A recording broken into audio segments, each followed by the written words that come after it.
Assalamualaikum warahmatullahi wabarakatuh. Kami dari kelompok 5 yang beranggotakan Kasih Malina Putri, Wila Ernanda, Putri Karisma Ratu Azharah, Yuri Febrianingsih. Di sini kami menjelaskan materi tentang just in time.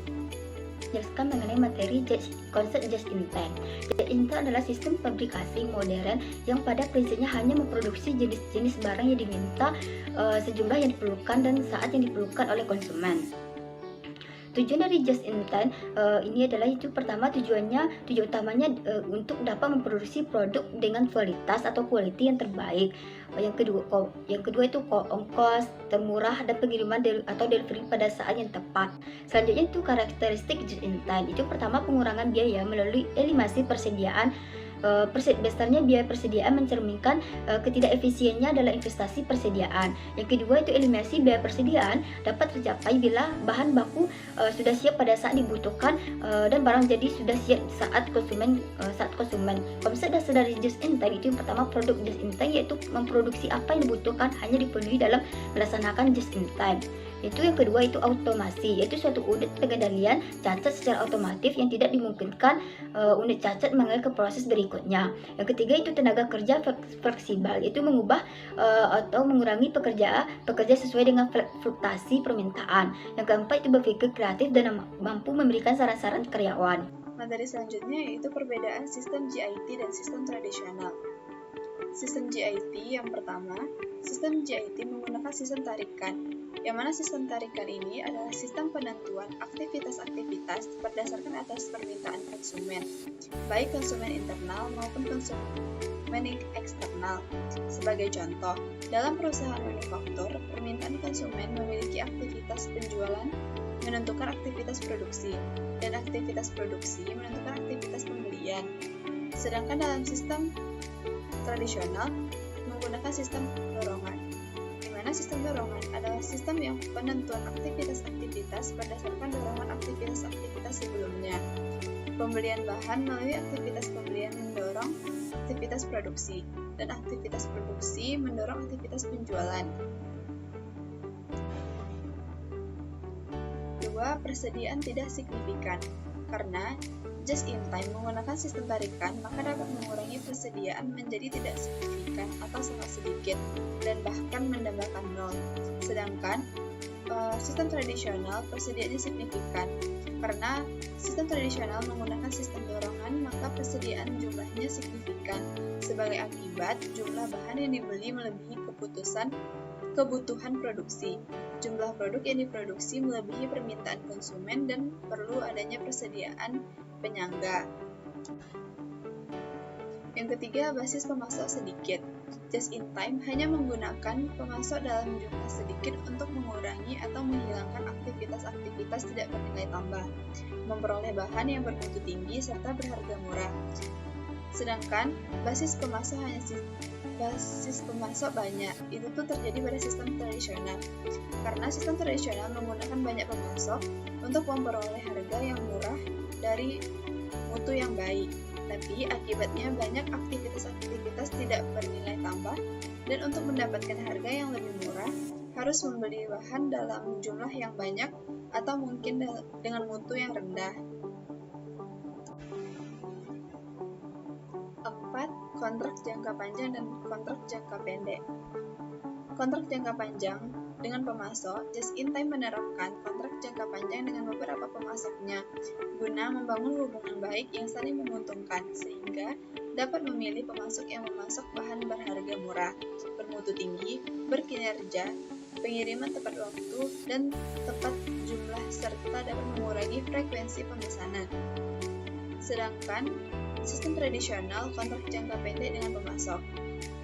Tradisional menerapkan kontrak-kontrak jangka pendek dengan banyak pemasok, sehingga memperoleh harga murah harus dibeli dalam jumlah yang banyak atau bahkan mungkin mutunya rendah.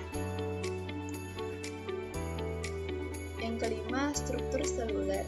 Struktur seluler dalam just in time adalah pengelompokan mesin-mesin dalam satu keluarga, biasanya ke dalam struktur semi lingkaran atau huruf U.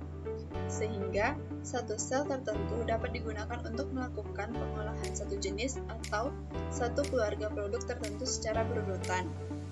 Struktur departemen dalam sistem departemen adalah struktur pengolahan produk melalui beberapa departemen produksi sesuai dengan tahapan-tahapannya, dan memerlukan beberapa departemen jasa yang memasok jasa bagi departemen produksi.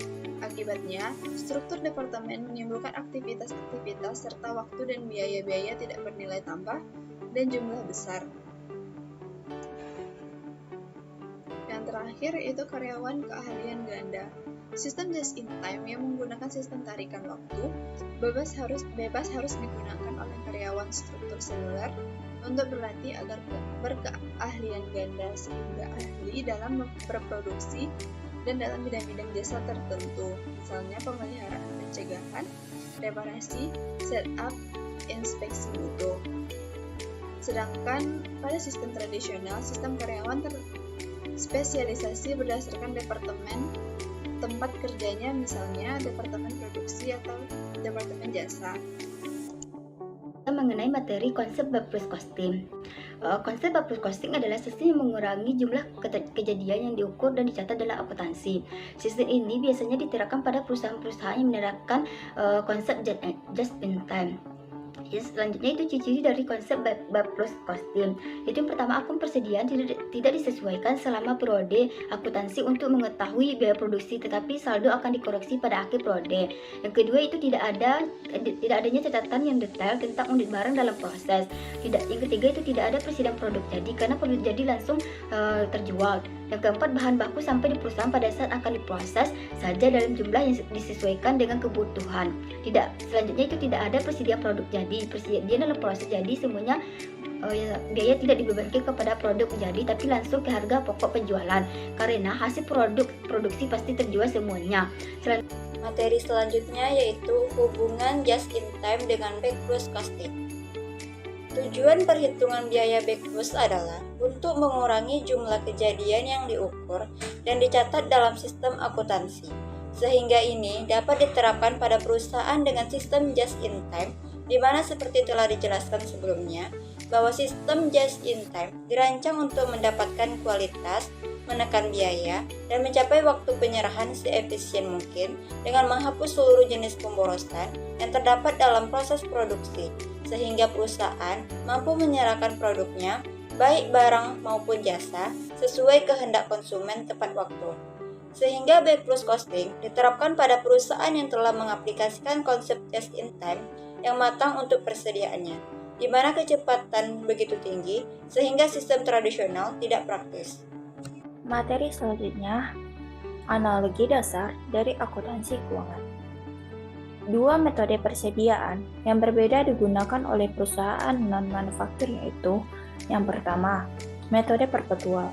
Yang dimaksud dengan metode perpetual, akun persediaan barang dagang didebit setiap pembelian barang dan dikredit atas biaya dari setiap penjualan barang. Tujuannya adalah untuk mencatat setiap peningkatan atau penurunan dalam biaya barang dagang yang ada dalam persediaan. Yang kedua, metode periodik. Yang dimaksud dengan metode periodik membiarkan saldo awal dari akun persediaan barang dagang tidak berubah selama periode akuntansi. Penyesuaian di akhir periode dibuat agar saldo akhirnya sama dengan hasil perhitungan fisik. Harga pokok penjualan yang merupakan total aliran keluar barang dagang untuk periode akuntansi tersebut dihitung dan dicatat hanya di akhir periode. Itulah presentasi dari kelompok kami. Jika ada kesalahan, kami mohon maaf. Kami akhiri dengan Assalamualaikum warahmatullahi wabarakatuh.